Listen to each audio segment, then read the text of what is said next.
اللہ سبحانہ تعالیٰ نے اس دنیا کو مشقتوں اور مصیبتوں کا گھر بنایا ہے تاکہ انسان کی آزمائش ہو سکے۔ اللہ تعالیٰ نے انسان کی تخلیق کی حقیقت بیان کرتے ہوئے فرمایا لقد خلقنا الانسان فی کبد، بلا شبہ یقیناً ہم نے انسان کو بڑی مشقت میں پیدا کیا ہے، اور اس مشقت سے مراد وہ سختیاں اور مشقتیں ہیں جو انسان اس دنیا میں برداشت کرتا ہے، اور وہ مشقتیں بھی جو برزخ میں ہوں گی، قبر میں ہوں گی، اور وہ جو قیامت کے دن اس کو برداشت کرنا ہوں گی۔ یعنی انسان کی زندگی کا سفر مشقتوں کا سفر ہے، اور اس ریالٹی کو ایکسپٹ کر لینا چاہیے۔ ہاں، اگر کوئی اللہ تعالیٰ کی اطاعت اور فرما برداری میں یہ زندگی بسر کرتا ہے اور ان تکلیفوں پر ناراض نہیں ہوتا، ان آزمائشوں میں کامیاب ہو جاتا ہے، تو انشاءاللہ موت کے ساتھ ہی اس کی راحتوں بھری زندگی شروع ہو جائے گی اور آئندہ کے لیے اس کی مشقتیں ختم ہو جائیں گی۔ مشقتوں سے پاک، مصیبتوں اور تکلیفوں اور آزمائشوں سے پاک جگہ تو صرف جنت ہی ہے، اور دنیا جنت ہو نہیں سکتی، چاہے انسان اس کو جتنا بھی جنت بنانے کی کوشش میں لگا رہے۔ تو اس دنیا میں رہتے ہوئے اس حقیقت کو جان لینا چاہیے کہ یہاں امتحان ہوں گے، تکلیفیں ہوں گی، آزمائشیں ہوں گی، غم ہوں گے۔ ضرورت اس بات کی ہے کہ ہمیں طریقہ آتا ہو کہ ان غموں، مشکلات، تکلیفوں سے نبٹنا کیسے ہے، یعنی اس کے لیے اپنے آپ کو تیار کرنا ہے، ورنہ لقد خلقنا الانسان فی کبد۔ ابن عباس کہتے ہیں کبد سے مراد اس کا پیٹ میں حمل کی صورت میں رہنا، اس کا دودھ پینا، اس کا دودھ چھڑانا، دانتوں کا اگنا، اس کی زندگی کے بچپن کے مراحل اور اس کی گزران، اس کی موت، یہ سب کچھ بہت سخت اور شدید ہوتا ہے۔ یعنی حمل سے لے کے پیدائش کا مرحلہ اور پھر دودھ پینا اور چھڑانا اور دانتوں کا آنا اور ٹیدنگ پیریڈ، سارے ہی مراحل کے اپنے مسائل ہوتے ہیں۔ ان سب میں انسان کو کسی نہ کسی تکلیف سے گزرنا پڑتا ہے۔ قتادہ کہتے ہیں کہ وہ دنیا اور آخرت دونوں کی مصیبتیں جھیلتا ہے تو آپ اس کو مشقت میں پڑا ہوا ہی پائیں گے، یعنی انسان ہے ہی مشقت میں۔ ابن الجوزی کہتے ہیں دنیا آزمائشوں اور مصیبتوں کے لیے بنائی گئی، سمجھدار شخص کو چاہیے کہ اپنے نفس کو صبر پر آمادہ کرے۔ یعنی یہاں یہ سب کچھ تو ہوگا ہی، تکلیفیں تو آئیں گی، لیکن ضرورت کس چیز کی ہے کہ ہم اپنے آپ کو سمجھائیں کہ یہ دنیا مشکل جگہ ہے، یہاں صبر کرنا ضروری ہے۔ دنیا مومن کے لیے قید خانہ ہے۔ رسول اللہ صلی اللہ علیہ وسلم نے فرمایا الدنیا سجن المؤمن و جنت الکافری، دنیا مومن کے لیے قید خانہ ہے اور کافر کے لیے جنت ہے۔ تو اس کا کیا مطلب ہے کہ کیا کافر کو کوئی مشقت نہیں ہوتی اس دنیا میں؟ ہوتی ہے، لیکن مراد اس سے یہ ہے کہ آخرت کی تکلیفوں کے مقابلے میں دنیا میں جو بھی اس کو ملا ہے وہ اس کے لیے جنت ہی ہے، کیونکہ اس کے لیے آخرت میں جنت نہیں ہے۔ اور آخرت مومن کے لیے خوشحالی کا گھر ہے۔ جب مومن وہاں پہنچے گا تو پکار اٹھے گا وقالوا الحمد للہ الذی اذهب عنا الحزن ان ربنا لغفور شکور الذی احلنا دار المقامة من فضله لا يمسنا فيها نصب ولا يمسنا فيها لغوب۔ اور وہ کہیں گے کہ اس اللہ کا شکر ہے جس نے ہم سے غم کو دور کر دیا، یعنی جنت میں جا کر انسان واقعی غم سے دور ہو جائے گا۔ یقیناً ہمارا رب بخشنے والا قدردان ہے جس نے اپنے فضل سے ہمیں ابدی قیام گاہ میں لا اتارا، جہاں ہمیں نہ مشقت اٹھانی پڑتی ہے اور نہ کوئی تھکاوٹ لاحق ہوتی ہے، یعنی نہ ہی کوئی کام مشکل ہے اور نہ ہی ہم تھکتے ہیں، آرام ہی آرام ہے، سکون ہی سکون ہے۔ لیکن اس سکون کو پانے کے لیے اس دنیا میں تھکنا شرط ہے، اپنے آپ کو اللہ کی عبادت میں، بندوں کی خدمت میں تھکانا لازم ہے۔ دنیا جتنی بھی تکلیف دہ ہو، لیکن انسان جب جنت میں پہنچے گا تو جنت کا ایک چکر دنیا کی ساری فکروں کو ختم کر دے گا۔ نبی صلی اللہ علیہ وسلم نے فرمایا قیامت کے دن اہل جنت میں سے اس آدمی کو پیش کیا جائے گا جسے دنیا میں لوگوں میں سے سب سے زیادہ تکلیفیں آئی ہوں گی، پھر اسے جنت میں صرف ایک غوطہ دے کر، یعنی ایک چکر لگوا کر پوچھا جائے گا اے ابن آدم، کیا تو نے کبھی کوئی تکلیف بھی دیکھی؟ کیا تجھ پر کبھی کوئی سختی بھی گزری؟ وہ عرض کرے گا اے میرے رب، اللہ کی قسم کبھی نہیں، کوئی تکلیف نہیں دیکھی، ساری تکلیفیں بھول جائیں گی، کبھی کوئی تکلیف میرے پاس سے نہ گزری اور نہ ہی میں نے کبھی کوئی شدت و سختی دیکھی۔ یعنی ایسی ٹھنڈک، ایسا آرام، ایسا سکون، ایسا لطف آئے گا کہ اس کے حافظے سے بھی نکل جائے گا کہ کبھی اس نے کوئی دکھ دیکھا تھا۔ تو آج ہم اس سلسلے میں رنج و غم کو دور کرنے والی سب سے بڑی دعا آیت کریمہ کے بارے میں پہلے پڑھیں گے. ارشاد باری تعالیٰ ہے، اور مچھلی والا جب وہ اپنی قوم سے غضبناک ہو کر چلا گیا تو اس نے گمان کیا کہ ہم ہرگز اس پر قادر نہ ہوں گے. پھر اس نے اندھیروں میں پکارا کہ تیرے سوا کوئی الہ برحق نہیں، تو پاک ہے، بے شک میں ہی ظالموں میں سے ہوں. تو ہم نے اس کی دعا قبول کر لی اور اسے غم سے نجات دے دی، اور ہم ایمان لانے والوں کو اسی طرح نجات دیا کرتے ہیں. یہاں ذنون سے مراد یونس علیہ السلام ہے، یعنی مچھلی والے. نون سے مراد مچھلی. یونس علیہ السلام عراق کی ایک بستی نینوا میں مبعوث کیے گئے تھے. انہوں نے اپنی قوم کو توحید کی دعوت دی، لیکن وہ مسلسل انکار کرتے رہے، جیسے کہ ہر قوم کا شیوا رہا. تو آخر ان سے اکتا کر، تنگ آ کر، غصے کی حالت میں ان کے حق میں بد دعا کی اور عذاب کی دھمکی دے کر اللہ کی اجازت کے بغیر انہیں چھوڑ کر نکل پڑے، جس کی انہیں اجازت نہیں تھی.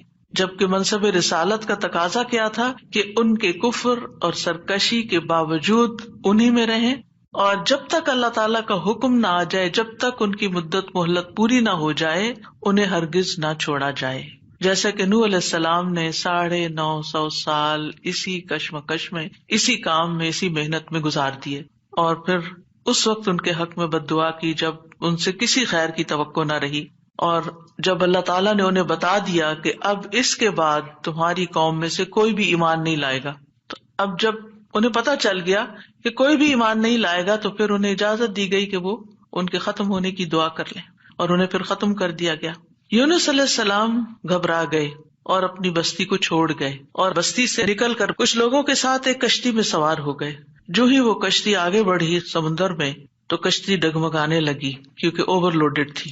اب ساری کشتی کے ڈوبنے کا خطرہ تھا، تو انہوں نے قرعہ اندازی کی کہ ایک آدمی کو کشتی سے نکال دیں تاکہ کشتی کا بوجھ ہلکا ہو جائے اور یہ اپنی منزل تک پہنچ جائے. قرعے میں یونس علیہ السلام کا نام نکلا، لیکن انہوں نے کشتی سے نکلنے سے انکار کر دیا. لہٰذا دوبارہ قرعہ اندازی کی گئی کہ ہو سکتا اب کسی اور کا نام نکل آئے، لیکن پھر آپ ہی کا نام نکلا، اور پھر آپ نہیں نکلنا چاہتے تھے کشتی سے. پھر تیسری بار قرعہ اندازی کی گئی تو پھر آپ ہی کا نام نکلا. اللہ سبحانہ وتعالیٰ فرماتے ہیں فَسَاهَمَ فَكَانَ مِنَ الْمُدْحَضِينَ، پھر وہ قرعہ میں شریک ہوا تو ہارنے والوں میں سے ہو گیا. اب تو کوئی گنجائش ہی نہیں رہی تھی کہ اس کے بعد کچھ قرعہ اندازی کی جائے، اب تو انہی کی باری تھی. قرعہ ان کے نام نکلا. یہ دیکھ کر یونس علیہ السلام کھڑے ہو گئے اور انہوں نے دریا میں چھلانگ لگا دی. جو ہی انہوں نے چھلانگ لگائی، ایک بہت بڑی مچھلی نے آ کر ان کو نگل لیا. آپ اس وقت مچھلی کے پیٹ میں جاتے ہی مسلسل تسبیح کرنے لگے. مچھلی ان کو لے کر سمندر کی گہرائیوں میں چلی گئی، اور اب یہاں پر مچھلی کے پیٹ کا اندھیرا اور سمندر کی گہرائیوں کا اندھیرا اور پھر اس کے بعد رات کا اندھیرا. تو ایسے میں یونس علیہ السلام نے جس دعا سے مدد لی وہ یہی دعا تھی جو ان آیات میں بیان ہوئی ہے، لا الہ الا انت سبحانک انی کنت من الظالمین. تو بہرحال اللہ سبحانہ تعالیٰ نے ان کی دعا سن لی، انہیں غم سے نجات دی، اور مچھلی نے آپ کو ساحل پر اگل دیا، ایسے ساحل پر جہاں نہ کوئی انسان تھا، نہ کوئی پرندہ، نہ کوئی درخت اور نہ کوئی سایہ. پھر اللہ کے اذن سے انہیں یعنی کدو کی بیل کا سایہ بھی فراہم کیا گیا اور اس کے ساتھ ساتھ کھانے کو بھی دیا گیا. اور ان کی جب تکلیف دور ہوئی اور وہ چلنے کے قابل ہوئے، کیونکہ ظاہر ہے کہ مچھلی کے اسٹمک میں ایسڈ ہوتا ہے، اور وہ ایسڈ نے ان کی اسکن کو اور ان کے پوری ہوش و حواس، ان کی آنکھیں، ان کی ہر چیز کو کتنا متاثر کیا ہوگا. تو جب ان کے ہوش و حواس بحال ہوئے اور چلنے کی کچھ طاقت ہوئی تو دوبارہ اسی بستی کی طرف بھیجے گئے. اب آپ دیکھیے کہ بستی والے دیکھ کر حیران ہو گئے ہوں گے کہ یہ شخص جو ہمیں چھوڑ کر چلا گیا تھا یہ کیسے واپس آ گیا، اور ہو سکتا ہے کہ ان کے جانے کے بعد انہوں نے تلاش بھی کیا اور وہ کہیں ملے بھی نہ ہوں. اور پھر آپ دیکھیے کہ کس طرح بستی والوں کو یہ ریئلائز ہوا کہ انہوں نے غلط کیا ہے اپنے پیغمبر کے ساتھ، تو وہ ایمان لائے. بہرحال پھر ایک مدت تک یہ بستی جو ہے ایمان لا کر دنیا میں جیتی رہی. دوسری طرف یونس علیہ السلام کو اللہ سبحانہ وتعالیٰ نے غم سے نجات دی، اور اس طرح ان کی نجات کے بعد ان کو اللہ تعالیٰ نے چن لیا. اسی طرح اللہ سبحانہ وتعالیٰ اس بستی کے بارے میں فرماتے ہیں فَلَوْلَا كَانَتْ قَرْيَةٌ آمَنَتْ فَنَفَعَهَا إِيمَانُهَا إِلَّا قَوْمَ يُونُسَ لَمَّا آمَنُوا كَشَفْنَا عَنْهُمْ عَذَابَ الْخِزْيِ فِي الْحَيَاةِ الدُّنْيَا وَمَتَّعْنَاهُمْ إِلَىٰ حِينٍ سو کوئی ایسی بستی کیوں نہ ہوئی جو ایمان لائی ہو، پھر اس کے ایمان نے اسے نفع دیا ہو، یونس کی قوم کے سوا۔ جب وہ ایمان لے آئے تو ہم نے ان کی ذلت کا عذاب دنیا کی زندگی میں ان سے ہٹا دیا اور انہیں ایک وقت تک سامان دیا۔ کہا جاتا ہے کہ یونس علیہ السلام جب قوم کو چھوڑ کر گئے تھے اور ان لوگوں کو یہ بات سمجھ آ گئی کہ وہ نبی تھے اور وہ جھوٹ نہیں بولتے، تو وہ سب کے سب اپنے بچوں، چوپایوں، مویشیوں سب کو لے کر صحرا کی طرف نکل گئے اور ماں کو بچوں سے الگ کر دیا، اور اللہ سبحانہ تعالیٰ کے حضور میں رو رو کر دعائیں کی، حتیٰ کہ ان کے اونٹ بلبلانے لگے اور بچے بھی رونے لگے اور گایوں کے بچے ڈکرانے لگے اور بھیڑ بکریاں اور سارے جانور بولنے لگے۔ یعنی ایک سما ہوگا اس توبہ استغفار کا کہ کس طرح انہوں نے فریادیں کی۔ صاحب دیکھیے، ادھر ان کا پیغمبر فریادیں کر رہا ہے اور ادھر ان کی قوم فریادیں کر رہی ہے اپنے سارے مال و متاع کے سمیت۔ تو اللہ سبحانہ تعالیٰ نے کس طرح ان کی فریادیں سن لی۔ تو اس سے کیا پتا چلتا ہے کہ دعا مانگنے کا بھی ایک سلیقہ ہوتا ہے۔ بے روح دعائیں، بس صرف الفاظ کا دہرا دینا، کبھی چپ کر کے دل میں دہرا لینا، کبھی زبان سے لفظ نکالے بغیر صرف منہ سے بول دینا، یہ کافی نہیں ہوتا، بلکہ اس کے لیے بہت ضروری ہوتا ہے کہ انسان اپنی آہوزاری ظاہر کرے، اللہ سبحانہ تعالیٰ کے آگے اپنی بے قراری کو بیان کرے اور اپنی کیفیت اور اپنے غم اور اپنے دکھ کی داستان سنائے اور محنت کرے دعا میں۔ ہم دعا میں محنت نہیں کرتے، ہم ایک آدھ دفعہ بس کر لیتے ہیں، کبھی تھوڑا بہت آنسو بھی آ گئے، تھوڑا بہت رو پڑے اور بات ختم ہو گئی اور پھر کہا ہم نے تو بڑی دعا کر لی، ہماری تو سنی نہیں جاتی۔ یونس علیہ السلام نے یہ آیت کریمہ کیسے پڑھا تھا اور ہماری قوم میں کیسے رواج ہے آیت کریمہ پڑھنے کا؟ یعنی باتیں بھی چل رہی ہوتی ہیں اور گٹنیاں پھینکی جا رہی ہوتی ہیں اور 1.25 لاکھ پورا کرنا ہوتا ہے اور کوئی صحیح پڑھ بھی رہا ہوتا ہے اور کوئی اس کے پروننسیشن بھی نہیں جانتا اور کچھ سے کچھ اس کو پڑھ رہا ہوتا ہے، اور پھر یہ کہ توقع رکھتے ہیں کہ اب ہم نے 1.25 لاکھ پڑھ کے دے دیا ہے تو ہماری مشکل ضرور آسان ہو جائے، حالانکہ بات 1.25 لاکھ کی نہیں۔ اور قرائن سے کہیں یہ پتہ نہیں چلتا کہ یونس علیہ السلام نے 1.25 لاکھ پورا کیا تھا اور جب وہ اس سے نکلے تھے، ہو سکتا انہوں نے چند ہی بار پکارا، لیکن پوری تکلیف میں جب کراہتے ہوئے روتے ہوئے پکارا تو اللہ سبحانہ تعالیٰ نے اس دعا کو سن لیا۔ تو ہم سب کو بھی چاہیے کہ اپنی دعاؤں کے اندر رقت پیدا کریں، خشوع پیدا کریں، عاجزی سے دعا مانگیں، رو کے دعا مانگیں۔ جو بھی مشکلات اٹکی ہوئی ہیں، جو بھی مسائل ہمارے ارد گرد ہم پہ چھائے ہوئے ہیں، جن چیزوں کی طرف سے بھی ہم پریشان ہیں، جو بھی غم، ہم، حزن اور مستقبل کے فکر اور پریشانیاں، جو چیزیں بھی ہماری زندگی میں عام ہو رہی ہیں، ان سب کو دور کرنے کے لیے ہم اللہ کو پکاریں اور خوب پکاریں۔ تو اللہ سبحانہ تعالیٰ نے یہاں ان کا نام نہیں لیا ان آیات میں، بلکہ ذنون کہا، مچھلی والا، کیونکہ نون مچھلی کو کہتے ہیں اور مچھلی نے انہیں نگل لیا تھا۔ وَذَنُّونِ إِذْ ذَهَبَ مُغَاضِبًا، یعنی غصے میں گئے تھے، ناراض ہو کے گئے تھے قوم سے۔ فَظَنَّ أَن لَّن نَّقْدِرَ عَلَيْهِ، انہوں نے یہ ہرگز نہیں سمجھا کہ اللہ تعالیٰ ان پر قابو نہ پا سکے گا، یعنی اس کا مطلب ہے کہ انہوں نے سمجھا کہ شاید ان کی پکڑ نہیں ہوگی، یعنی انہیں کچھ کہا نہیں جائے گا۔ قدرہ کا مطلب ہوتا ہے کسی پہ کوئی چیز تنگ کر دینا، جس سے رزق کی تنگی کے لیے بھی یہ لفظ قرآن میں استعمال ہوتا ہے۔ مطلب یہ ہے کہ یونس علیہ السلام جب اپنی قوم کو چھوڑ کر نکل رہے تھے تو انہوں نے یہ سمجھا تھا کہ اس پر وہ حق بجانب ہیں اور ان کی پکڑ نہیں ہوگی، یعنی ہم انہیں کچھ نہیں کہیں گے، لیکن پکڑ ہو گئی کیونکہ اللہ تعالیٰ کا حکم نہیں آیا تھا۔ اچھا، بعض اوقات ہم بھی کچھ اپنی زندگی میں ایسے کام شروع کر دیتے ہیں یا ایسے ڈیسیژن لے لیتے ہیں اور ساتھ ہی اس خوش فہمی میں مبتلا ہو جاتے ہیں، یہ تو معمولی سی بات ہے، اس پہ اللہ تعالیٰ کیا پکڑے گا، اس پہ نہیں پکڑ ہوتی۔ لیکن کبھی بھی جان بوجھ کے نافرمانی نہیں کرنی چاہیے اور انسان کو حد الوسع کوشش کرنی چاہیے کہ اللہ تعالیٰ کی ناراضگی کے کاموں سے بچے، اور کسی بھی گناہ کو ہلکا نہیں سمجھنا چاہیے، چھوٹا نہیں سمجھنا چاہیے کہ اس پہ نہیں پکڑ ہوتی، لیکن پکڑ ہو گئی۔ فنادا فی الظلمات اللہ الہ الا انت سبحانک انی کنت من الظالمین۔ آپ دیکھیے ہم سے بھی جب کوئی غلطی ہوتی ہے نا، کوئی بات منہ سے غلط نکل جائے، کوئی ہمارا رویہ کسی کے ساتھ غلط ہو جائے، معاملہ کسی کے ساتھ سخت ہو جائے، ہم کسی کے ساتھ تلخ ہو جائیں، تو اس کے بعد ہمارے دل میں ریگریٹ ضرور آتی ہے، ہمیں احساس ہوتا ہے۔ اور حدیث میں آتا ہے کہ فرشتہ 6 گھڑیاں قلم اٹھائے رکھتا ہے، اگر اس میں اب گھڑیوں سے مراد کتنی ڈیوریشن ہے یہ نہیں مجھے معلوم، لیکن مطلب یہ ہے کہ کچھ دیر اس کو دی جاتی ہے کہ کیا یہ اپنی غلطی مانتا ہے۔ اور کچھ اللہ کے بندے ایسے ہوتے ہیں کہ جو ہی ان سے غلطی ہوتی ہے اور ان کے دل میں پنچ ہوتی ہے، ان کو شرمندگی ہوتی ہے، وہ فوراً استغفار شروع کر دیتے ہیں اور اپنی غلطی کو مان جاتے ہیں اور کہتے ہیں کہ یہ کیا کیا میں نے، مجھے ایسا نہیں کرنا چاہیے تھا۔ اور پھر کیا ہوتا ہے، اللہ تعالیٰ اپنی رحمت سے معاف کر دیتا ہے ایسے بندوں کو. تو یونس علیہ السلام سے بھی جو ہو گئی کمی، اس کے بعد انہیں احساس ہو گیا کہ ایسے ہی ان کا نام کرے میں نہیں نکلا. اسی طرح ہم پر جب کوئی مشکل آتی ہے تو بعض اوقات انسان سوچتا ہے کہ یہ مشکل ایک دفعہ آئی ہے پھر آ گئی ہے، یہ کیا ہو رہا ہے میرے ساتھ، یہ کیوں آ رہی ہے، ضرور میں نے کوئی ایسی غلطی کی ہے. پھر انسان استغفار شروع کر دیتا ہے اور آیت کریمہ کا ورد شروع کر دیتا ہے کہ کوئی مصیبت اللہ کے اذن کے بغیر نہیں آتی. یہ اگر مشکل آئی ہے، مصیبت آئی ہے تو ضرور اس کے پیچھے کوئی وجہ ہے. تو آپ دعا کر سکتے ہیں کہ یا اللہ مجھے میری غلطی دکھا دے، مجھے میرا جو بھی گناہ ہے مجھے اس کی یاد آ جائے، مجھے اس کی سمجھ آ جائے، میں اس کو چھوڑ دوں تو اس کو معاف کر دے. تو استغفار کی کثرت جو ہوتی ہے وہ انسان کو مشکلات سے نجات دیتی ہے. فنادى في الظلمات، تو انہوں نے اندھیروں میں پکارا.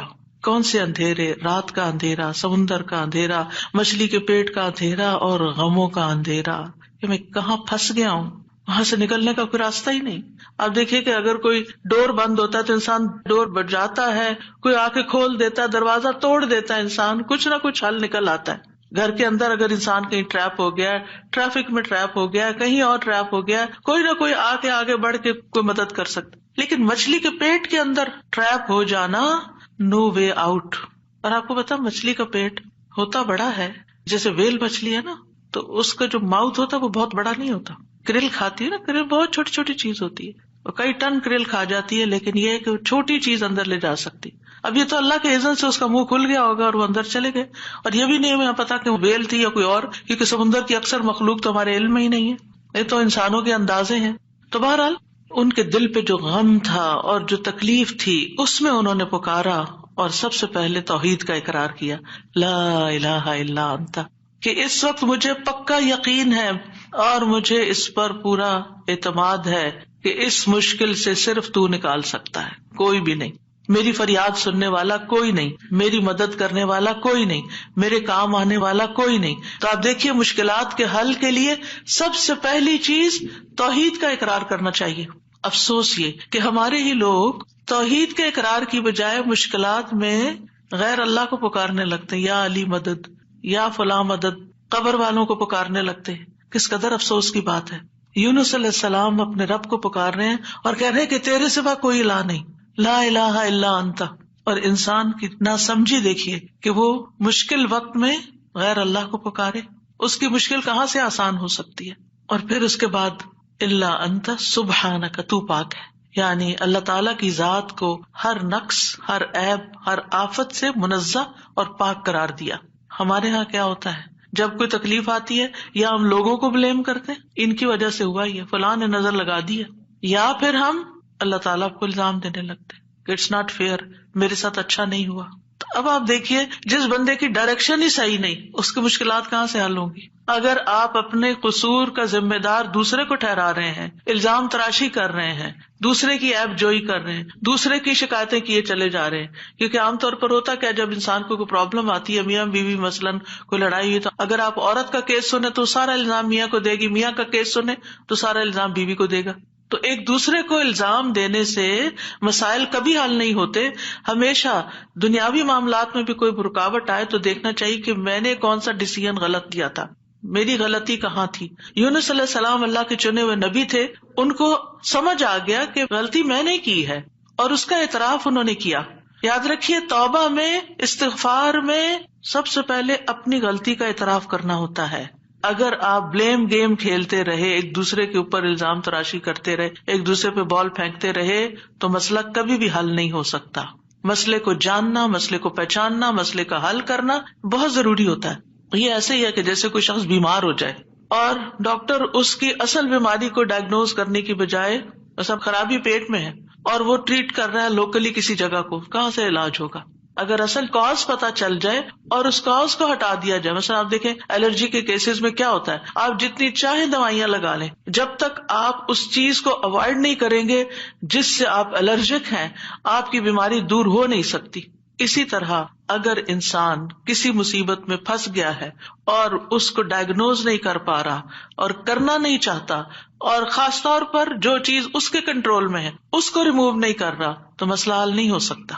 تو اللہ سبحانہ تعالیٰ کے ہاں بھی دعا اور فریاد کا سلیقہ یہی ہے کہ انسان اپنے آپ کو قصوروار ٹھہرائے جہاں وہ قصوروار ہے، اور اگر قصوروار نہیں ہے، پکا یقین ہے سراسر آپ پہ ظلم ہوا ہے، پھر اللہ کی رحمت کو پکارے، یا حی یا قیوم برحمتک استغیث، ورنہ اپنی غلطیاں، اور کون انسان یہ کہہ سکتا ہے کہ وہ پاک باز ہے، اس سے کوئی غلطی نہیں ہوتی، قصور اس کا نہیں، کچھ نہ کچھ، ٹھیک ہے ایک کا 10% اور ایک کا 90% قصور، لیکن کہیں نہ کہیں 10% تو ہوتا ہے نا، اس 10% کی ہی غلطی کی معافی مانگ لیں۔ تو اعتراف جو ہے، گناہوں کا اعتراف، وہ انسان کو دنیا کی مشکلات سے بھی اور آخرت کی مشکلات سے اور گناہوں سے نجات دلاتا ہے۔ اب جو ہی انہوں نے یہ بات کی، یعنی 3 چیزیں ہیں اس میں، ایک توحید کا اقرار ہے، ایک اللہ کی تسبیح ہے، اور ایک اپنی غلطی کا اقرار ہے۔ 2 چیزیں اللہ تعالیٰ کے حق میں اور ایک اپنے حق میں۔ نتیجہ کیا ہوا؟ فاستجبنا لہ، ہم نے دعا قبول کر لی، ایسے طریقے سے اس نے پکارا کہ دعا قبول ہو گئی۔ ونجیناہ من الغم، ہم نے اس کو غم سے نجات دے دی۔ یہ قرآن کے الفاظ ہیں، لہذا جس کے دل پر کوئی بھی غم ہے، کسی بھی چیز کا، اولاد کی طرف سے، ازواج کی طرف سے، یا مال کی طرف سے، یا کسی بھی طرح کا کوئی غم، ہم، فکر، پریشانی، اس کو انہی کلمات کو لازم کر لینا چاہیے، اور اسی جذبے کے ساتھ پڑھنا چاہیے جس جذبے کے ساتھ یونس علیہ السلام نے پڑھا تھا، وَنَجَّيْنَاهُ مِنَ الْغَمِّ، اس وقت وہ غم میں گھرے ہوئے تھے تو اللہ نے ان کو نجات دے دی۔ وَكَذَلِكَ نُنْجِي الْمُؤْمِنِينَ، یہ صرف ان کے لیے نہیں تھا، ہم اسی طرح سارے مومنوں کو نجات دیتے ہیں، جو بھی یہ دعا پڑھے گا اس کو غم سے نجات مل جائے گی۔ تو گویا مومنوں کو اس بات کی ترغیب دی جا رہی ہے، اس بات کا سلیقہ سکھایا جا رہا ہے کہ غم اور دکھ اور تکلیف کے موقع پر انہیں کیا پڑھنا ہے، کیا کہنا ہے۔ اور جب انسان یہ دیکھتا ہے کہ سابقہ مومنین کو اس دعا کی وجہ سے تکلیف سے نجات ہوئی، تو اس کا ایک یقین بڑھ جاتا ہے کہ اللہ تعالیٰ میری تکلیف بھی دور کر دے گا۔ اگر وہ رب یونس علیہ السلام کو مچھلی کے پیٹ سے نکال سکتا ہے تو میرا رب مجھے اس مشکل سے کیوں نہیں نکالے گا، کیوں نہیں نکال سکتا، وہ ضرور نکالے گا۔ تو اس سے خاص طور پر یہ بات پتہ چلتی ہے کہ تحلیل یعنی لا الہ الا اللہ اور تسبیح سبحان اللہ یا سبحانک، یہ ہر غم کو دور کرنے کے لیے مجرب نسخے ہیں۔ یہ 2 چیزیں کرب اور مصیبت سے نجات دلاتی ہیں۔ تو جو شخص بھی اللہ کی کتاب پر ایمان رکھتا ہے، قرآن مجید کو اللہ کا کلام سمجھتا ہے، اللہ کے وعدے پر بھروسہ کرتا ہے، اللہ کی اس بات کو سچا سمجھتا ہے، تو پھر وہ اسی طریقے پر اس دعا کے ساتھ اپنے رب کو پکارے تو اللہ تعالیٰ اس کی دعا قبول کرے گا اور اس کو غم سے نجات دے گا۔ اس دعا کی فضیلت کے بارے میں احادیث بھی آتی ہیں۔ نبی صلی اللہ علیہ وسلم نے فرمایا، ذُنُّون کی دعا جب وہ مچھلی کے پیٹ میں تھے، یعنی لا الہ الا انت سبحانک انی کنت من الظالمین، جب بھی کوئی مسلمان کسی معاملے میں ان الفاظ کے ساتھ اپنے رب سے دعا کرے، وہ دعا اس کے لیے ضرور قبول ہوگی۔ اللہ سبحانہ تعالیٰ کے بعد نبی صلی اللہ علیہ وسلم نے بھی اس بات کو کنفرم کیا ہے کہ یہ دعا مسائل کا حل ہے۔ بہت لمبے چوڑے وظیفے پڑھنے کی بھی ضرورت نہیں، لیکن پڑھیں تو کوالٹی کے ساتھ، درد کے ساتھ، تڑپ کے ساتھ، تکرار کے ساتھ، اصرار کے ساتھ، افتقار کے ساتھ، اپنی محتاجی ظاہر کرتے ہوئے، اپنی غلطی کا اعتراف کرتے ہوئے۔ اسی طرح سلسلہ صحیحہ کی حدیث ہے، رسول اللہ صلی اللہ علیہ وسلم نے فرمایا، کیا میں تمہیں ایسی چیز نہ بتا دوں کہ جب تم میں سے کسی آدمی کو رنج و الم اور دنیا کی آزمائشوں میں سے کوئی آزمائش آئے تو وہ اس دعا کو پڑھے تو اس کی تکلیف دور ہو جائے گی۔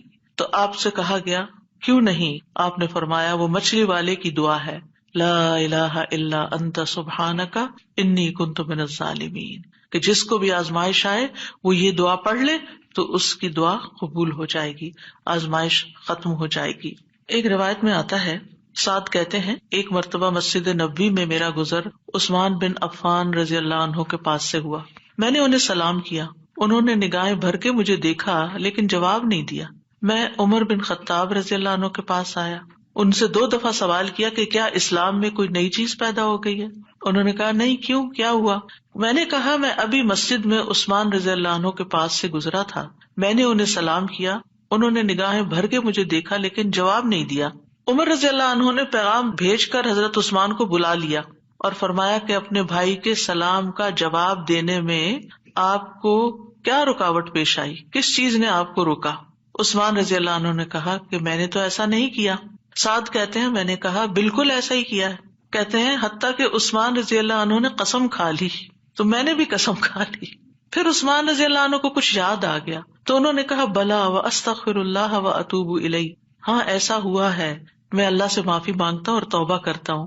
آپ ابھی ابھی میرے پاس سے گزرے تھے، دراصل میں اس وقت ایک بات سوچ رہا تھا جو میں نے رسول اللہ صلی اللہ علیہ وسلم سے سنی تھی، اور اللہ کی قسم جب بھی مجھے وہ بات یاد آ جاتی ہے میری آنکھیں پتھرا جاتی ہیں اور میرے دل پہ پردہ آ جاتا ہے، یعنی مجھے اپنی ہوش نہیں رہتی.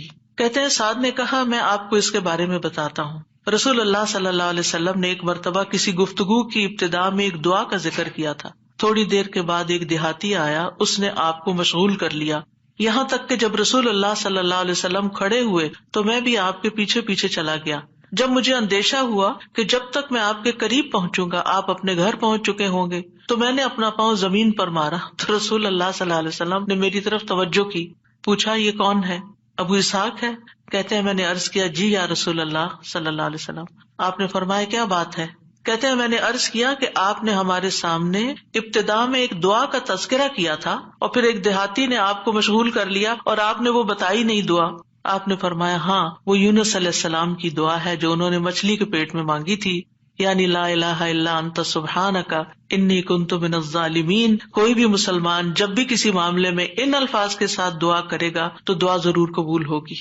اب آپ دیکھیے کہ یہ صحابہ ہیں، یعنی کہنے کو تو یہ حدیث کا آخری حصہ میں سنا کے آگے چلتی، لیکن مجھے یہ بات اس لحاظ سے اچھی لگتی ہے کہ اس میں ہمارے سیکھنے کی کچھ اور باتیں بھی ہیں. وہ یہ کہ اتنے جلیل القدر صحابی جو رسول اللہ صلی اللہ علیہ وسلم کے انتہائی قریب تھے، یعنی ان سے پائس امت میں کون ہو سکتا ہے؟ حضرت عمر ہو، حضرت عثمان ہو، حضرت علی ہو، حضرت ابوبکر رضی اللہ عنہ ہو، لیکن انسان تھے اور ان پر بھی ایسی غیر معمولی کیفیات آتی تھیں کہ وہ اپنی سوچوں میں یا اپنے حالت میں ایسے مشغول ہوتے تھے کہ ان کو سامنے کی چیز نظر نہیں آتی تھی. بعض اوقات ایسا کوئی غم ہوتا ہے، کوئی بات ہوتی ہے، ہو سکتا ہے نبی صلی اللہ علیہ وسلم نے آپ کی آخری وقت کے بارے میں فتنوں کی کوئی پیشن گوئی کی ہو، کیونکہ یہاں بات کا نہیں پتہ چلتا کہ کون سی بات ان کو ہر چیز بلا دیتی تھی. دوسری بات یہ کہ بعض اوقات انسان کا حافظہ ایسے ساتھ چھوڑ جاتا ہے کہ وہ کہتا ہے کہ یہ کام ہوا ہی نہیں. نہ صرف یہ کہ وہ کہتا ہے نہیں، بلکہ اس کے بعد قسم بھی کھا لیتا ہے. اب دونوں صحابہ نے قسم کھا لی،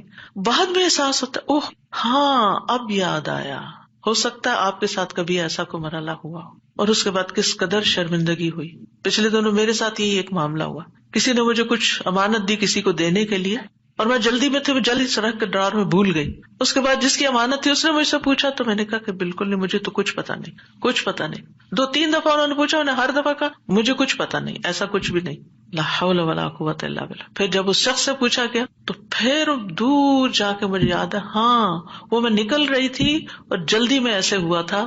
اور میں سوچوں کہ یا اللہ ایسی پھر تکلیف ہوتی ہے نا اندر کہ اتنی دفعہ میں نے غلط بیانی کی، حافظے کی کمزوری یا اس انسیڈنٹ کو بالکل بھول جانے کی وجہ سے. خاص طور پر اگر میں کلاس کے لیے نکل رہی ہوں اور مجھے کوئی کچھ بات کہے تو مجھے سمجھ نہیں آتی یہ کیا کہہ رہا ہے. یعنی آپ کی زندگی میں بھی کوئی ایسے اوقات ہوتے ہیں نا جب آپ کسی ضروری کام یا ضروری سوچ میں تو بچے آ کے کچھ کہتے ہیں وہ فلاں آیا ہے، فلاں کا فون ہے، اور آپ ایسے سنی انسنی کر دیتے ہیں جیسے آپ کو علم ہی نہ ہو. ہم سب انسان ہیں، ہم کمزور ہیں، ہم سے ایسی غلطیاں ہوتی ہیں، ہمیں ایسی غلطیوں کا احساس ہوتے ہی معافی مانگ لینی چاہیے. اور یہ جو ہم استغفار کرتے ہیں تو وہ کہتے ہیں کون سا گناہ کیے، کوئی گناہ تو ہے نہیں، کس بات کا استغفار، بے شمار گناہ ہیں ہمارے. اور ہم نے اپنا اعمال نامہ کوئی نہیں دیکھا اب تک کہ جس سے ہمیں یہ پتا چلے کہ وہ مٹ چکے ہیں کہ نہیں مٹ چکے، اور ہمیں اسٹل ابھی اور بھی معافی مانگنے کی ضرورت ہے. تو جب تک ہماری جان میں جان ہے ہم سے کچھ نہ کچھ غلطیاں، کمیاں، کوتاہیاں ہوتی رہیں گی، جانے انجانے. خلق الانسان ضعیفا، ہم کمزور پیدا کیے گئے، چاہے ہم نیکی کے، علم کے، اخلاق کے کسی بھی مرتبے پر ہوں، ہم کمزور ہیں، ہم میں کوئی بڑائی نہیں ہے اور ہم سب غلطیاں کرتے ہیں. تو ہونا کیا چاہیے؟ جو ہی یاد آئے غلطی تو غلطی کا اعتراف کر لینا چاہیے، معافی مانگ لینی چاہیے، بندوں سے بھی مانگ لینی چاہیے، اللہ سے بھی معافی مانگ لینی چاہیے، اور پھر اللہ تعالیٰ کی طرف رجوع کرنا چاہیے. تو اللہ سبحانہ تعالیٰ معاف کر دینے والا ہے، اور وہی ایک اکیلا ہے جو مشکلات سے نکال سکتا ہے. یہ پکا یقین ہونا چاہیے، اور جتنا زیادہ یہ یقین ہوگا نا اتنا ہی زیادہ ہم اللہ کی طرف رجوع کریں گے، اتنا ہی زیادہ محبت کے ساتھ پھر اللہ ہی کو پکاریں گے کہ دروازہ یہی ہے جس کو کٹکھٹانا ہے ہمیں. ادھر سے ہی مسئلہ حل ہونا ہے اور کوئی رستہ نہیں ہے. جتنی توحید خالص ہوگی اتنی ہی دعا مؤثر ہوگی. اور یہ دعا جو ہے اس کو دعا الکرب بھی کہا جاتا ہے، تکلیف دور کرنے والی دعا. ہمارے ہاں اس کو آیت کریمہ کہا جاتا ہے، ورنہ ہر آیت کریمہ ہے. کریمہ کا مطلب معزز، اور اس کی کوئی گنتی مقرر نہیں ہے. لیکن اگر آپ تکرار سے پڑھیں، 100 دفعہ پڑھ لیں، 20 دفعہ پڑھ لیں، 50 دفعہ پڑھ لیں، ضرور پڑھ لیں، وہ منع بھی نہیں ہے. لیکن ایک مخصوص تعداد میں پڑھنے سے ہی مشکل کا حل ہونا، یہ یقین رکھنا یہ غلط ہے، ایسا نہیں ہونا چاہیے. تو اس دعا میں پھر دوہرا دیتی ہوں کیونکہ اصل سبق یہ ہے جو آپ کو سیکھنا ہے. اور دعا تو آپ کو سب کو آتی پہلے سے بھی پتا ہے، اور یہ حدیثیں بھی سنی ہوئی ہیں. جس چیز کو پلے باندھنا، جس چیز کو پکڑ کے رکھنا ہے، وہ کیا چیز ہے کہ جس سے یہ دعا اتنی افیکٹو ہے. تو اس میں 4 چیزیں ہیں. ایک ہے توحید، دوسرے ہے اللہ کو ہر عیب اور نقص سے پاک قرار دینا، تیسرے اپنے عبودیت کا اقرار کہ میں بندہ ہوں، غلطیوں والا ہوں، اور چوتھے اپنی غلطی اور کوتاہی کو مان جانا، اپنی غلطی کا اعتراف کرنا. جس بندے کے اندر یہ 4 چیزیں ہوں گی، جس دعا میں یہ 4 چیزیں آ جائیں گی، انشاءاللہ وہاں مسائل حل ہو جائیں گے. اور پھر آپ دیکھیے کہ انسان کا نفس جو ہے نا، ایک دم ذرا سی بھی کوئی اس کو چیز ملے، کچھ حاصل ہو تو ایک سرکشی کا شکار ہو جاتا ہے، تکبر اور غرور میں آ جاتا ہے. تو اپنے آپ کو تکبر اور غرور سے نجات دینا، کیونکہ کچھ لوگوں کا خیال ہوتا ہے کہ I am very important and I can do every thing, اور میں سب کچھ کر سکتا ہوں، اور سیلف ریلائنس ہوں، میں سیلف میڈ ہوں، اور پتہ نہیں کیا کیا اپنے بارے میں جھوٹی توقعات، اور اپنے آپ کو بڑھا چڑھا کے پیش کرنا، اور اپنے آپ کو بڑی چیز سمجھنا. یہ چیزیں اللہ تعالیٰ کو پسند نہیں. لیکن افسوس یہ کہ یہاں کے کلچر کی وجہ سے یہ چیزیں ہمارے بچوں کے اندر اتنی انسٹل ہو گئی ہیں کہ وہ ایک ایروگینس کے لیول تک بعض اوقات اخلاق پہنچ جاتا ہے، جو کہ انتہائی خطرناک ہے. تو بچوں کی تربیت میں یہ ایلیمنٹ یاد رکھیں کہ ان کو کانفیڈینس دیں کہ یو کین ڈو، آپ ٹرائی کرو، آپ کر سکتے ہو، اللہ نے آپ کو یہ اور یہ اور یہ دیا، نعمتوں کو یاد کرائیں، لیکن اس کی ایک لکیر کھینچے، اس سے آگے نہیں جائیں. You are not everything, کرنے والا اللہ ہے. انسان صرف اسباب اختیار کرتا ہے، لیکن ساری طاقت لا حول ولا قوت الا باللہ. اور پھر یہ کہ اللہ تعالیٰ کی جو خالق کی عظمت ہے اور اس کی جو اہمیت ہے ہماری زندگی میں، اس کا اظہار اور اقرار کرنا، اور اس کو پاک قرار دینا، اور اس سے ظلم کی نفی کرنا کہ آپ ظالم نہیں، میں ظالم ہوں، انی کنت من الظالمین، اور غلطیاں میری ہیں، یہ بہت ضروری ہے. جہاں تک غم اور پریشانی کا تعلق ہے زندگی میں، تو یاد رکھیے کہ غمگین رہنا ایمان کی علامت نہیں. ٹھیک ہے، یعنی ہر وقت غمگین نہیں رہنا چاہیے. غم ایمان کے مراتب میں سے نہیں. ابن قیم رحمہ اللہ کہتے ہیں، جان لیں غم راستے کی رکاوٹوں میں سے ہے. یعنی اللہ کی طرف جانے والا جو راستہ ہے، سالک کہتے ہیں نا جانے والے کو، آپ نے سنا ہوگا لفظ سالک. تو اللہ کی طرف جانے والا جو راستہ ہے، غم اس راستے کی رکاوٹ ہے. غم آپ کی ہمت، طاقت، صلاحیت کو کم کرتا ہے، آپ کی عبادت میں رکاوٹ ڈالتا ہے. آپ نماز شروع کر لیتے ہیں، آپ کو پتہ ہی نہیں ہوتا کہ کیا پڑھ رہے ہیں. آپ دعا مانگنے لگتے ہیں، آپ کا دل اڑا ہوا ہوتا ہے، آپ کو سمجھ نہیں آتی آپ کیا بول رہے ہیں. تو غم سے ہمیشہ پناہ مانگے کہ ہم پر غم نہ آئے. وہ کہتے ہیں یہ ایمان کے مراتب اور مقامات میں سے نہیں، اور نہ ہی اللہ کے راستے پر چلنے والوں کی منازل میں سے ہے. یہی وجہ ہے کہ اللہ نے کسی ایک جگہ پر بھی غم کرنے کا حکم نہیں دیا. صبر کا حکم دیا، شکر کا حکم دیا، توکل کا دیا، لیکن غم کرنے کا حکم نہیں دیا کہ غم کرو، غمگین رہو. اور نہ ہی غم کی کہیں تعریف فرمائی ہے، بلکہ غم سے منع کیا ہے. غم مصیبتوں میں سے ایک مصیبت ہے، اور ہمیں دعا کرتے رہنا چاہیے کہ اللہ تعالیٰ اس مصیبت کو ہم سے دور ہی رکھے. یہی وجہ ہے کہ جنتی لوگ جنت میں پہنچ کر کیا کہیں گے؟ الحمدللہ الذی اذہب عنا الحزن. سب تعریفیں اللہ کے لیے ہیں جس نے ہم سے غم دور کر دیا. یعنی جنتی جنت میں جا کر جس چیز سے خوش ہوں گے وہ کیا کہ جنت میں غم نہیں ہے، کوئی پریشانی نہیں ہے. اللہ سبحانہ و تعالیٰ بندے کو غمگین ہونے سے منع فرماتا ہے. سورۃ آل عمران میں جنگ احد کے سلسلے میں اللہ تعالیٰ فرماتے ہیں اذ تسعدون ولا تلوون علی احد والرسول يدعوكم في اخراكم فاصابكم غما بغم لكي لا تحزنوا على ما فاتكم ولا ما اصابكم والله خبير بما تعملون. اور وہ وقت یاد کرو جب جنگ احد میں تم بھاگے چلے جا رہے تھے اور کسی کی طرف مڑ کر بھی نہ دیکھتے تھے، حالانکہ اللہ کا رسول تمہیں پیچھے سے بلا رہا تھا. پھر اللہ نے تمہیں رنج پر رنج دیے تاکہ تم ایسی بات پر غم نہ نہ کرو جو تمہارے ہاتھ سے نکل جائے، اور نہ ایسی مصیبت پر غم کرو جو تم پہ نازل ہو، اور جو کام بھی تم کرتے ہو اللہ ان سے خوب واقف ہے۔ یعنی یہ ٹریننگ ہو رہی تھی، یعنی ایک کے بعد ایک صدمہ کیوں آیا؟ تاکہ غم زندگی سے نکل ہی جائے۔ پھر فرمایا وَلَا تَهِنُوا وَلَا تَحْزَنُوا وَأَنْتُمُ الْأَعْلَوْنَ إِن كُنتُم مُؤْمِنِينَ۔ اتنی تکلیف اٹھا کے، سب سے بڑی تکلیف مسلمانوں کے لیے کیا تھی کہ نبی صلی اللہ علیہ وسلم کا دانت مبارک شہید ہو گیا تھا اور آپ کو چوٹ لگی تھی اور آپ گر پڑے تھے، تو یہ بہت بڑا صدمہ تھا۔ 70 لوگ شہید ہو چکے تھے، گھر گھر میں آفت آ گئی تھی۔ لیکن اتنے بڑے صدمے کے بعد بھی اللہ تعالیٰ کا حکم کیا ہے؟ وَلَا تَهِنُوا وَلَا تَحْزَنُوا، غمگین مت رہو، غم نہیں کرو۔ غم کا موقع ہے، غم کی بات ہے، لیکن فرمان نہیں غم نہیں کرنا، کیونکہ غم انسان کو کھوکھلا کر جاتا ہے، غم انسان کو کمزور کر جاتا ہے۔ تمہیں تو آئندہ ابھی اور مقابلے کرنے ہیں، اور اگر تم غم منانے بیٹھ گئے تو ہمت، جرت سب کچھ چلا جائے گا، بزدل ہو جاؤ گے۔ غم ایک مصیبت نہیں، غم مصیبتوں کی لائن لے کے آتا ہے، ایک کے بعد ایک مصیبت اس کے ساتھ چلی آتی ہے، اس لیے غمگین نہیں ہونا۔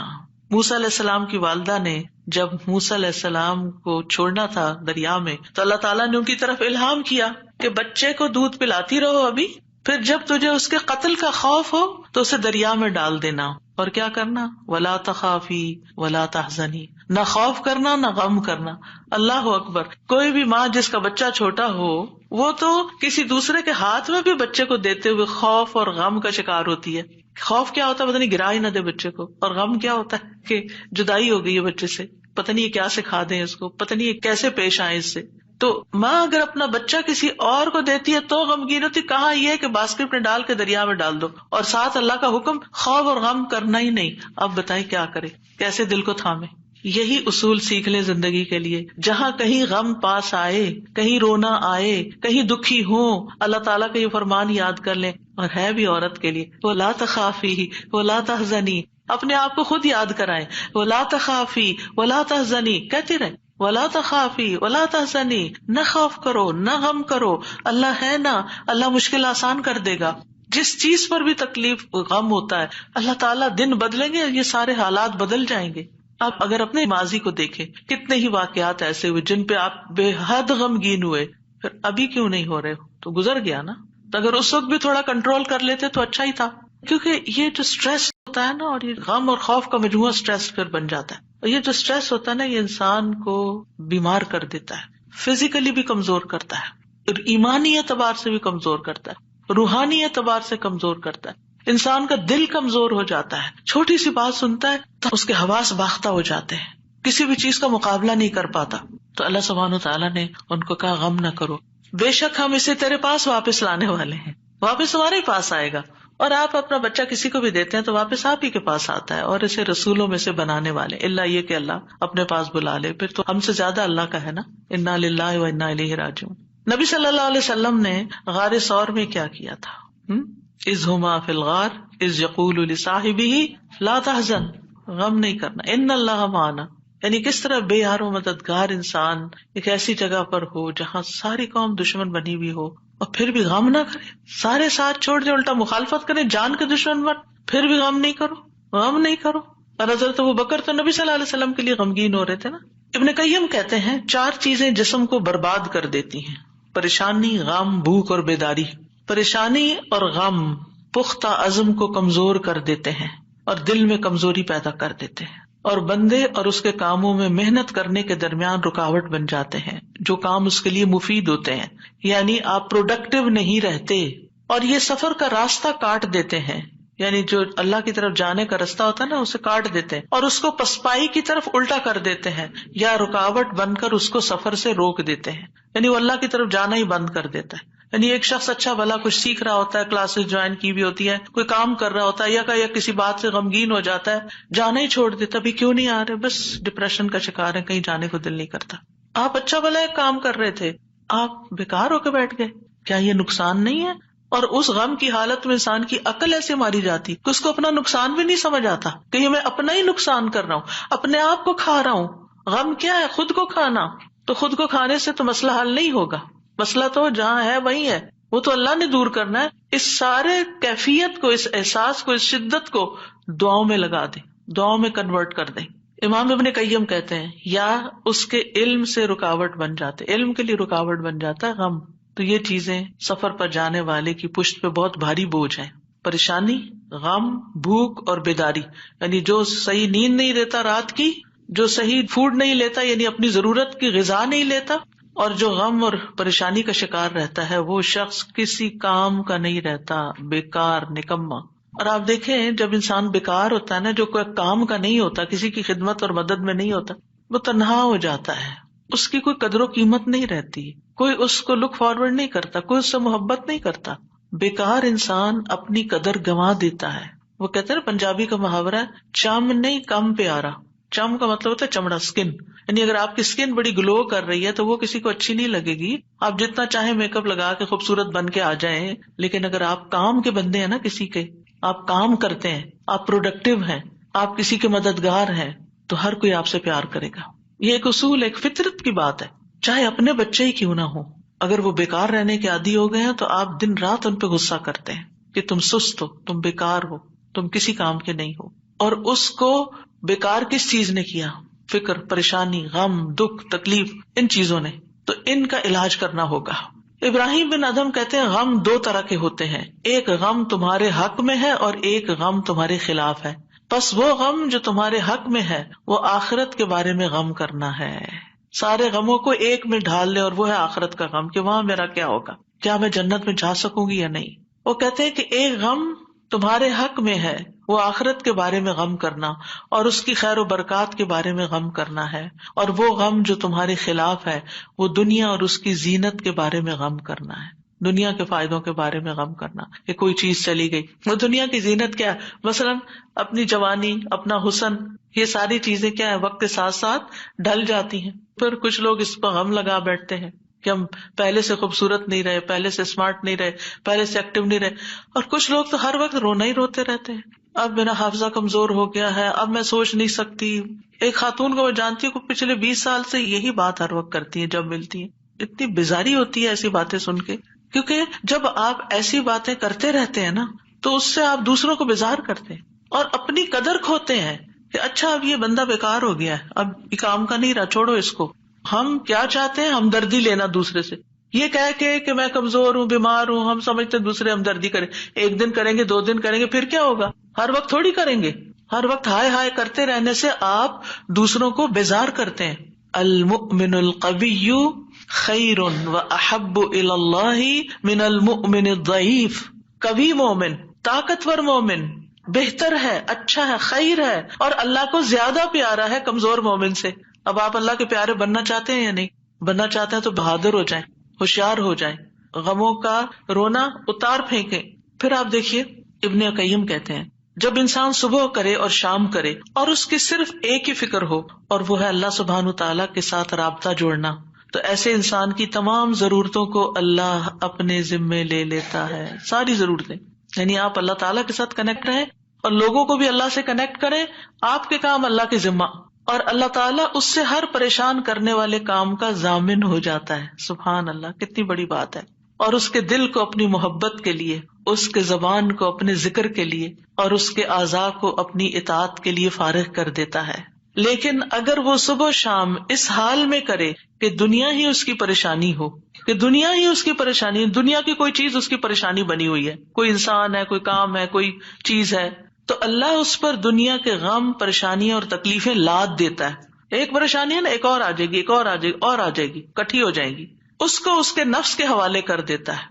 تو اللہ اس کے دل کو اپنی محبت سے ہٹا کر مخلوق کی محبت میں مشغول کر دیتا ہے. یہ بھی ایک سزا ہوتی ہے کہ انسان انسانوں کی محبت کا قیدی ہو جاتا ہے. ان کی خوشی سے انسان خوش، ان کے غم سے انسان غمگین. اس کی اپنی کوئی زندگی نہیں، اس کے اپنے پاس خوش ہونے کے لیے کوئی چیز ہی نہیں، اور اس کی زبان کو اپنے ذکر سے ہٹا کر لوگوں کے ذکر کے ساتھ مشغول کر دیتا ہے. پھر وہ لوگوں کی باتیں کرتا رہتا ہے. وہی کتنی بیزاری ہوتی ہے نا جب لوگ لوگوں کی کوئی خراب باتیں آپ سے کریں، کسی کے عیب کھول لیں آپ کے سامنے، کسی کی غیبت کریں، کسی کے الزام تراشی کریں، یا اپنی لڑائی جھگڑوں کو اس طرح ذکر کریں. یہ کوئی خوشگوار گفتگو تو نہیں ہوتی. تو یہ بھی سزا کی ایک قسم ہوتی ہے کہ ہر وقت انسان اس قسم کی باتیں کرتا رہے اور اس کے اعضاء کو اپنی اطاعت سے ہٹا کر لوگوں کے کاموں میں مشغول کر دیتا ہے. انبیاء کا خاص وصف یہ تھا کہ وہ آخرت کو ہر وقت یاد رکھتے تھے اور ہر معاملے کو اسی کو پیش نظر رکھ کے نبھاتے تھے. ان کے بارے میں آتا ہے انا اخلصناہم بخالصۃ ذکر الدار، بے شک ہم نے انہیں ایک خاص صفت کے ساتھ چن لیا جو اصل گھر کی یاد ہے، یعنی وہ آخرت کو یاد کرتے رہتے ہیں، ان کا غم آخرت کے بارے میں ہے۔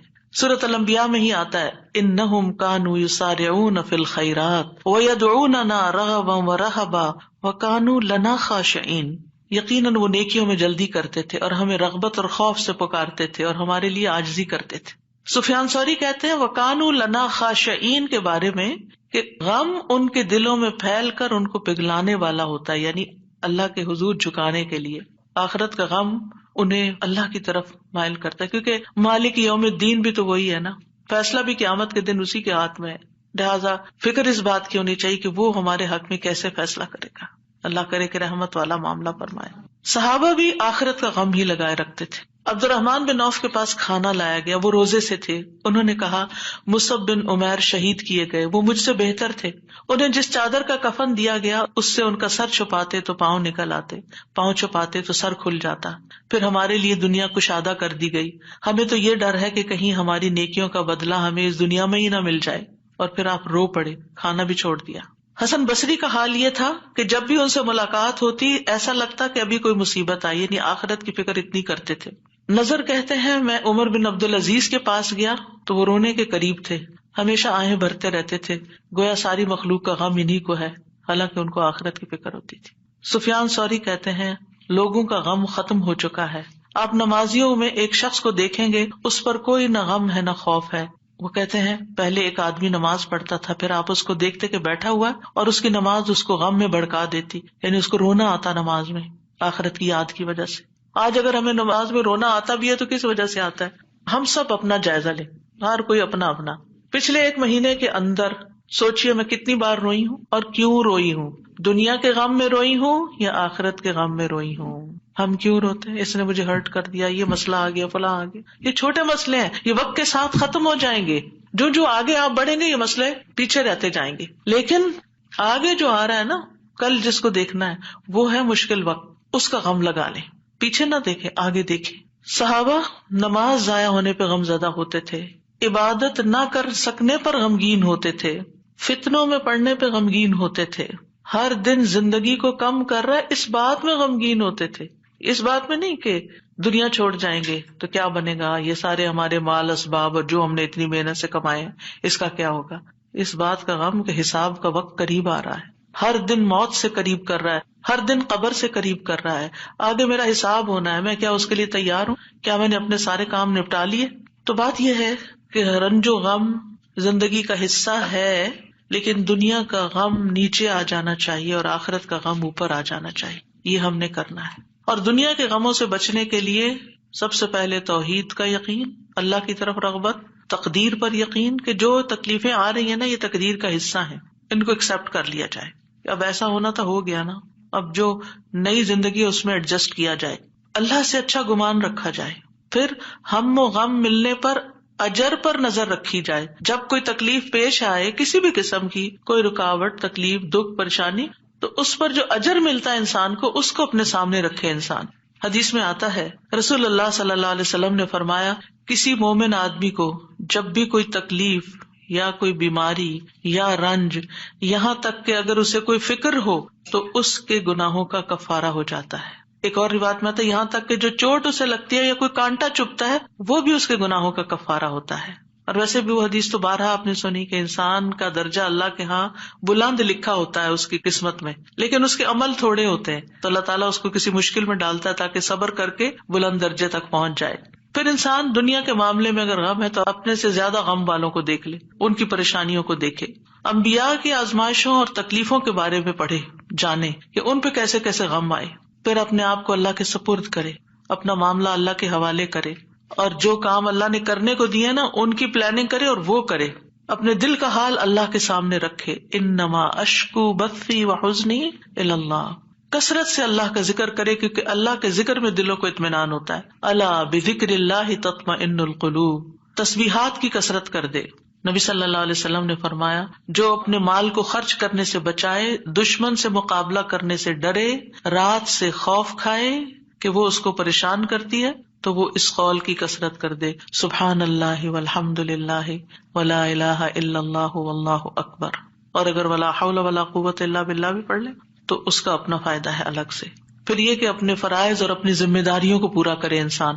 بہت دفعہ انسان کی بیکاری اس کو غمگین کرتی ہے، کرنے کا کوئی کام نہیں ہے، فارغ ہے، کوئی مقصد نہیں زندگی میں، کوئی منزل نہیں، کچھ اچیو کرنے کو نہیں، دن آتا ہے چلا جاتا ہے، تو یہ چیزیں بھی انسان کو پریشان رکھتی ہیں۔ جب آپ کی گول سیٹنگ ہوگی ہر روز کی، صبح سویرے اٹھتے ہی اور ارلی مارننگ کام شروع کر دیں گے تو پریشانیاں بھاگ جائیں گی، ان کو آپ کے پاس آنے کا وقت نہیں ملے گا کیونکہ آپ مصروف ہیں، آپ ان کو ٹائم نہیں دیں گے کیونکہ آپ کے پاس اور کام ہے۔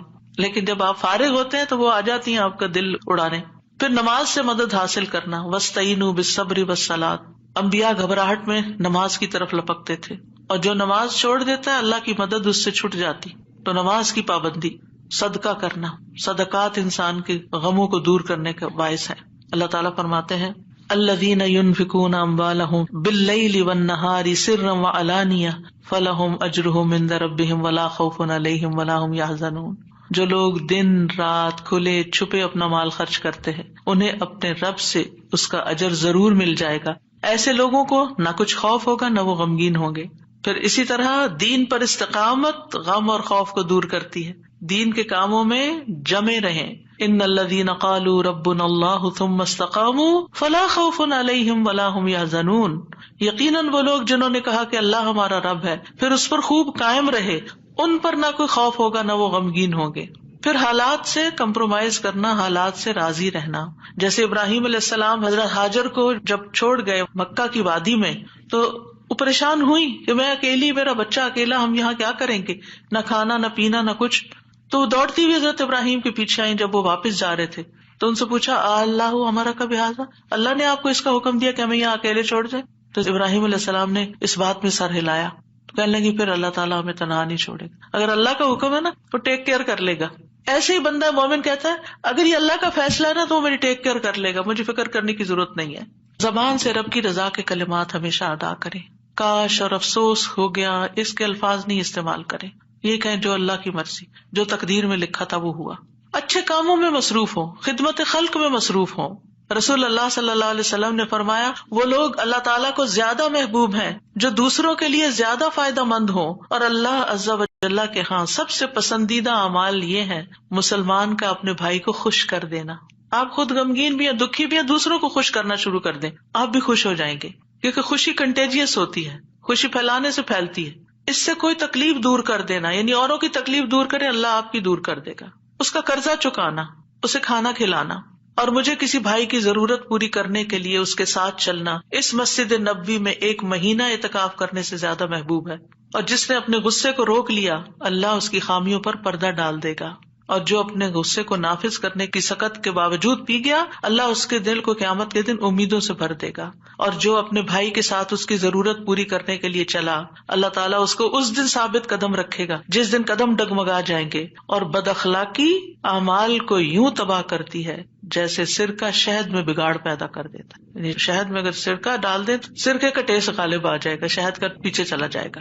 پھر اسی طرح اپنی فوڈ پر بھی نظر رکھیں، کھانا پینا بھی انسان کے اندر جو کیمیکل امبیلنسز ہوتے ہیں، ہارمونل چینجز اثر انداز ہوتا ہے۔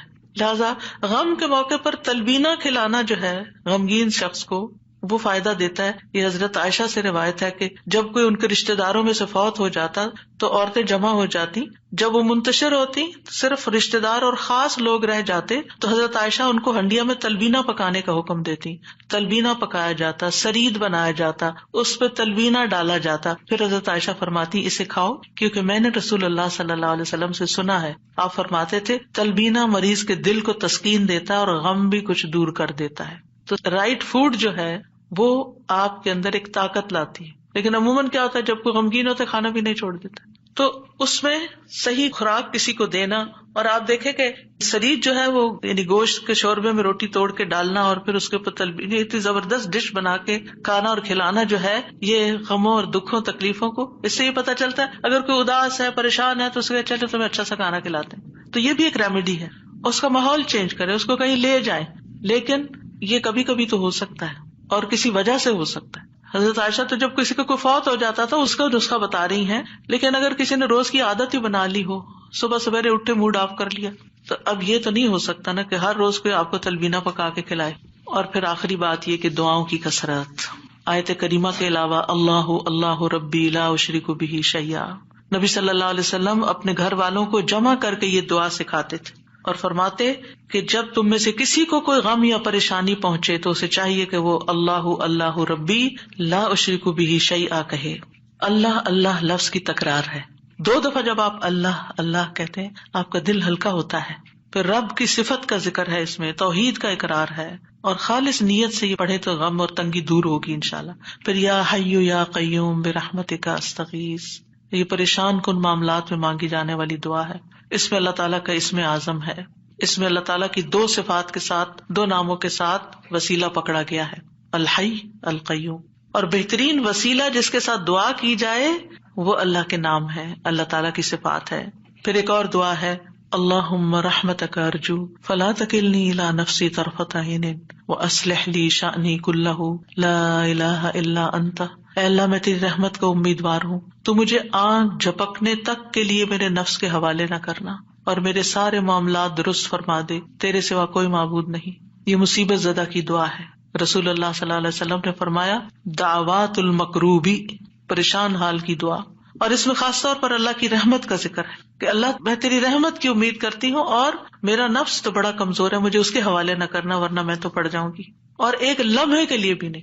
اب دیکھیے بعض اوقات آپ نے ایکسپیرینس کیا ہوگا، یہ میں اپنے پرسنل ایکسپیرینس سے بات کر رہی ہوں.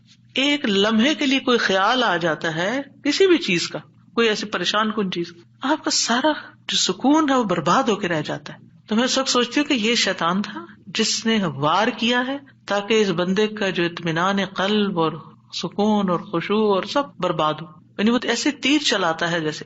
فوراً یہ دعا پڑھے. تو نبی صلی اللہ علیہ وسلم تکلیف آنے پر یہ دعا پڑھتے لا الہ الا اللہ العظیم الحلیم، لا الہ الا اللہ رب العرش العظیم، لا الہ الا اللہ رب السماوات ورب الارض ورب العرش الکریم. اس میں اللہ سبحانہ تعالیٰ کے نام کے علاوہ العظیم اور الحلیم اور رب العرش العظیم اور رب العرش الکریم کی اور رب السماوات والارض کی بات کی گئی ہے. یعنی اللہ تعالیٰ کی صفات کو بیان کیا گیا ہے اور پھر توحید کا اقرار ہے. توحید کا اقرار غموں کو دور کرنے کا باعث ہے کہ میرے لیے اللہ کافی ہے، حسبی اللہ و نعم الوکیل، اللہ کافی ہے میرے لیے.